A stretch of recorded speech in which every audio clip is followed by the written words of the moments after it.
So if you're confused about your wedding processional order and have any questions today, we're here to help.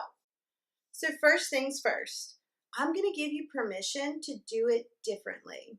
After all, it's your wedding. So I'll tell you what tradition is, but if you want to do it a little differently and personalize it, go ahead. After all, it's your wedding anyway, right? So first, let's talk about grandparents. If you have grandparents for both the groom and the bride, just think about the rule in ballroom dancing. The male leads. So in this case, the male's family will lead. So you're going to put the groom's grandparents before the bride's grandparents in your wedding processional. You can also remember the rule that the male leads if you have two sets of grandparents for, let's say, the groom. You put the paternal grandparents, the grandparents from the father's side first because male's family leads in, and then you would put the groom's grandparents from his mother's side of the family next in line. This rule also works if you have anybody that might be divorced or divorced and remarried. If the groom's parents are divorced, you're going to put the groom's father first in line, and the groom's mother would be second, both with escorts. So that's actually how it goes. Grandparents first, groom's grandparents, bride's grandparents, and then the groom's parents would be next.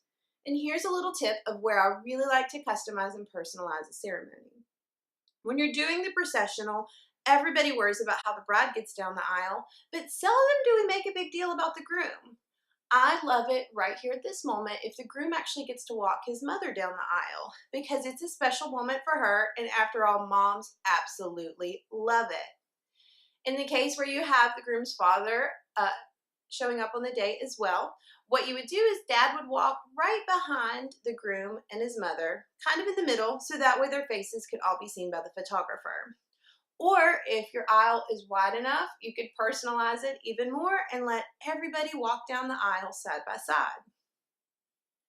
The next person after the groom's parents would be the mother of the bride.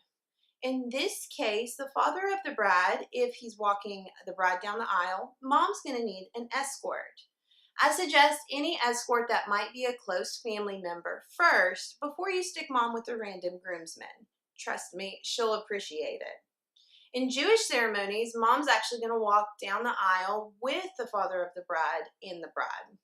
And in my future daughter's wedding, I'm probably going to want to try to do this too because I think it's cute to enter in as a family. Just remember that you can personalize this any way you want. It's totally okay if you go against tradition. After the mother of the bride walks in, traditionally this is when the groom would enter if he didn't walk in with mom. So you could already have the officiant down at the altar before the ceremony even starts, which I kind of like because the officiant or your minister or pastor walks in super official and the music starts. So if anybody's not paying attention or turned around talking to another guest, they're going to face the front and get ready and quiet for the ceremony. Once the groom is down the aisle, there's a couple of things that he could choose for his groomsmen to walk in. One, you could do what I call a wolf pack, which is where all the groomsmen enter all at once. In this case, tradition shows that it should be the groom that's standing, or the groomsman that's standing the furthest away from the altar would enter first if they're going down the aisle, or if they're entering from the right, like a traditional church wedding, the groomsmen would walk in best man first, all the way down to the groomsman that's standing the furthest from the altar. I like to keep the best man close with the groom, no matter how they walk in, just so when they're standing in line together, right before he's getting married, his best friend's with him. Next would be the bridesmaids. So of course your option is to have the bridesmaids and groomsmen enter in pairs, but if they're going to enter in individually, you would have the bridesmaid that is starting furthest from the altar walk in first, and keep the maid of honor close to the bride. Again, right before they're getting ready to walk down the aisle, I like to keep your best friend close. If they're walking in pairs, actually the same order is true. If you have an odd number of bridesmaids and groomsmen, this is another opportunity to personalize your processional and get a little creative. You can partner two girls walking in together, the maid of honor can walk in by herself, or a guy can have a girl on either arm. Next, it's time for the ring bearers and then the flower girls to walk down the aisle.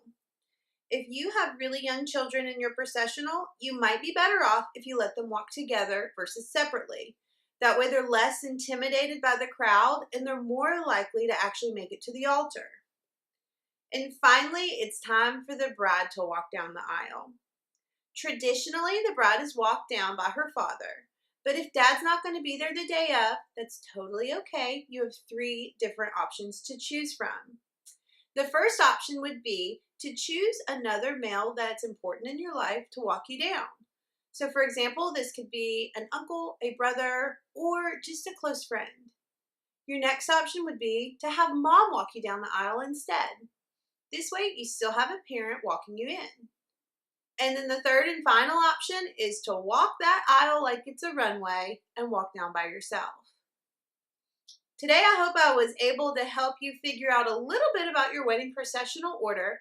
And if you need any more expert wedding planning advice, just follow us on thebridalink.com.